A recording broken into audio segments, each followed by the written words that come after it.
Bonjour, c'est Ursule. Bienvenue à Vie et Miséricorde. On est le 22 mars 2026.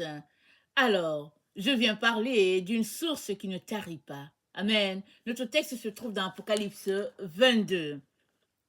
Alors, puis il me montra un fleuve d'eau vive, brillant comme le cristal, qui jaillissait du trône de Dieu et de l'agneau. Au milieu de la place de la cité, et des deux bras du fleuve est un arbre de vie produisant 12 récoltes. Chaque mois, il donne son fruit, et son feuillage sert à la guérison des nations. Il n'y aura plus de malédiction, le trône de Dieu et de l'agneau sera dans la cité, et ses serviteurs lui rendront un culte. Ils verront son visage, et son nom sera sur leur front. Il n'y aura plus de nuit.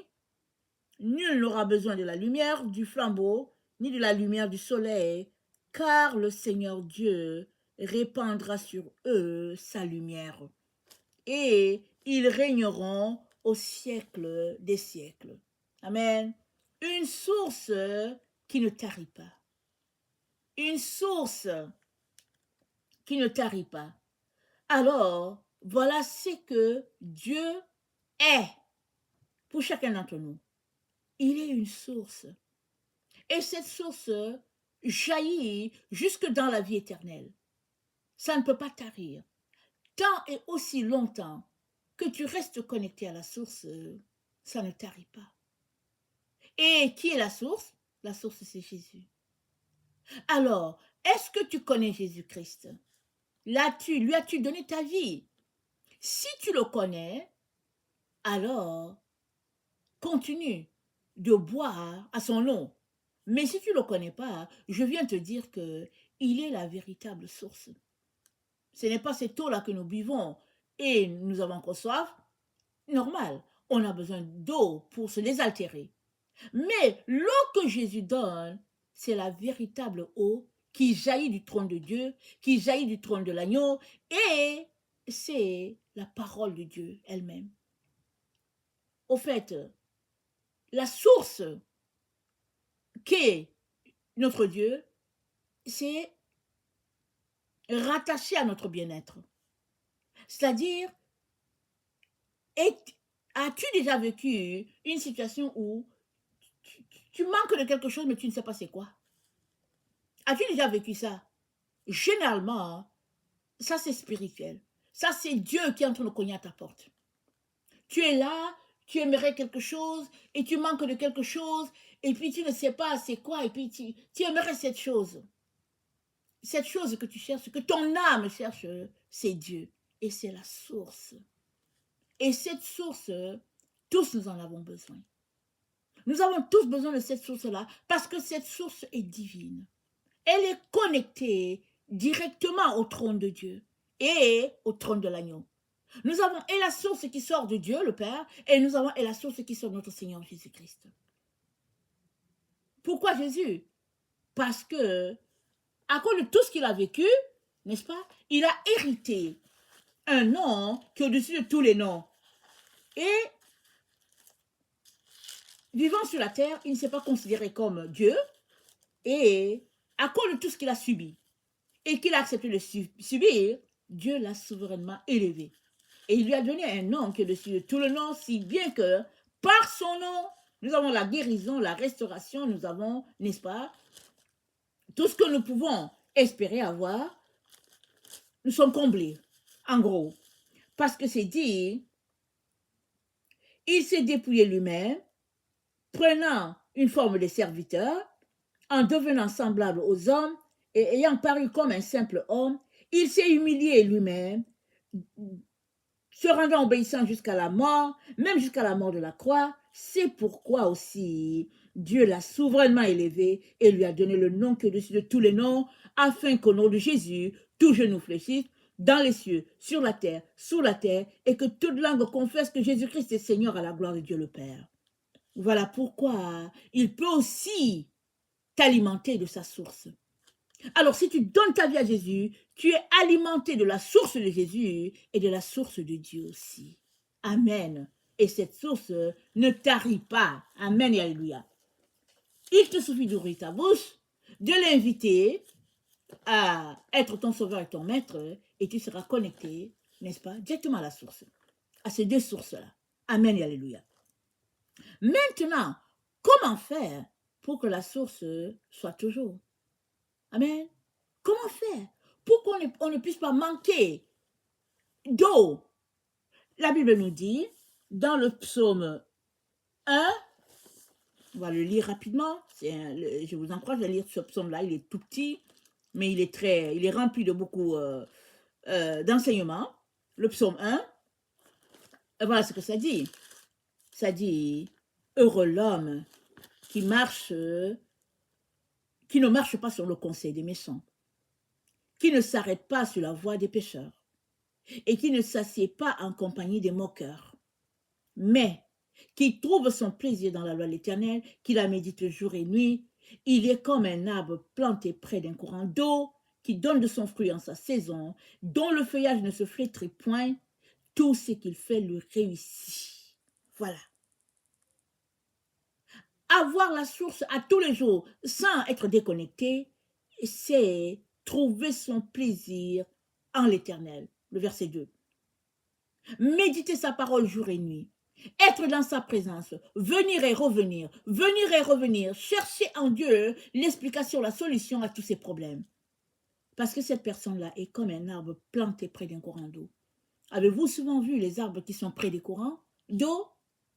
Et regardez un peu comment ils sont. Ils sont beaux, ils sont en santé, les feuilles sont d'un vert brillant, luisant. Pourquoi? La racine est connectée directement à cet endroit où il y a une source d'eau qui alimente constamment. C'est ça, n'est-ce pas, être connecté à la source qui ne tarit pas. Maintenant, supposez que cet arbre-là est au milieu d'un endroit là où il y a la source et puis de l'autre endroit là où c'est désert. Vous pouvez être sûr que le côté qui donne là où c'est désertique, ce côté-là va mourir.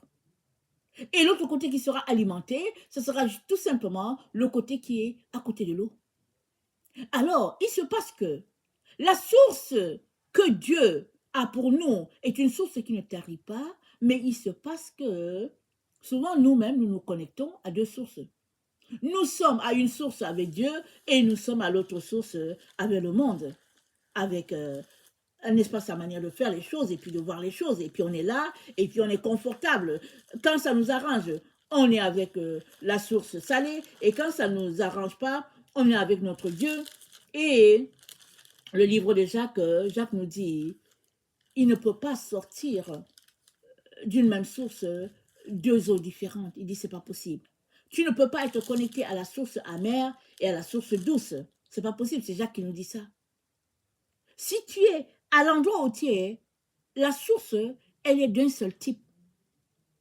C'est la seule manière pour toi et moi d'avancer, de vivre, d'être, n'est-ce pas, en santé spirituelle. C'est la seule façon.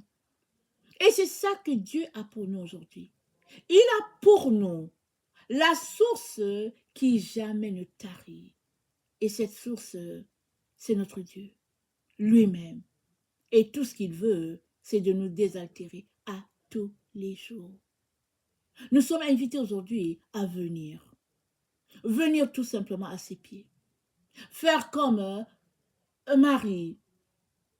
Quand Jésus-Christ est venu les visiter, n'est-ce pas, Marie est venue s'asseoir au pied de Jésus pour écouter l'enseignement avec les hommes. Marthe était à la cuisine. Elle ne comprenait pas parce qu'ils avaient la visite. Et puis elle a dit, Seigneur, est-ce que tu ne vois pas ma soeur là? Moi, je suis à la cuisine et tout. Parce que Marthe, elle a pensé qu'il fallait les recevoir. Et c'est normal et c'est correct aussi. Mais Jésus-Christ lui a dit, Marthe, Marthe, Marie a choisi la bonne part. Question de lui dire, toi aussi viens faire comme elle. Maintenant, on peut s'arrêter pour dire, mais ok, si Marthe venait, comment ils allaient faire? Parce que dans les temps anciens, c'était les femmes qui étaient à la cuisine et les hommes ne faisaient rien. Est-ce que c'était les disciples qui allaient mettre leur main à la pâte pour dire, ok, Marthe, comment on fait pour la cuisine? Ils étaient pris dans leur tradition. il n'allait pas le faire.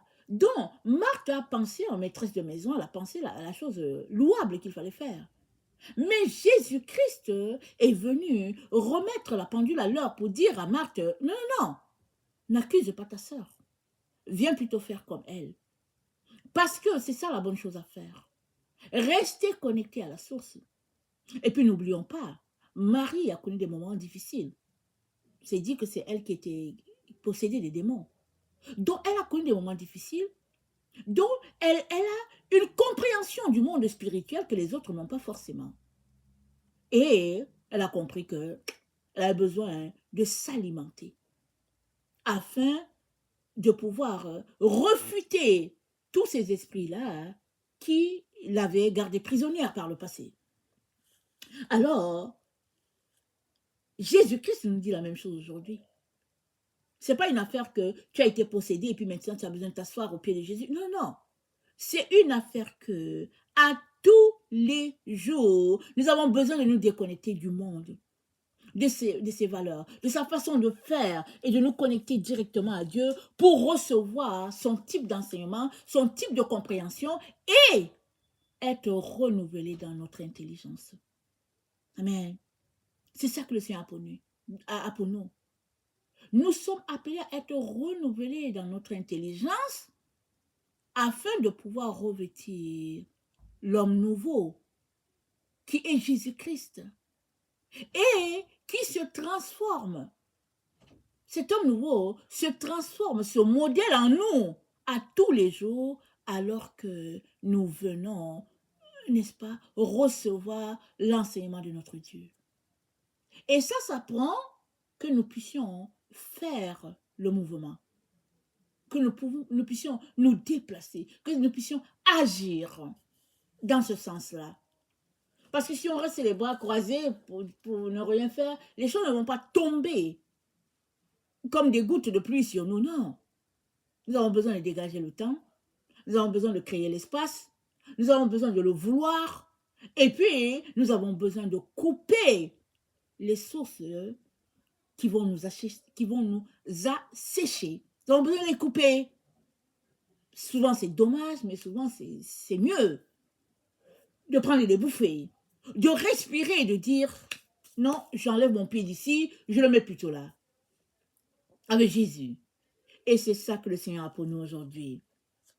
Et alors que nous nous comportons de manière à venir être connectés à la source, comme l'arbre qui est planté plein d'un courant d'eau, notre feuillage sera toujours d'un vert luisant et on ne manquera pas de sève dans notre arbre que nous sommes.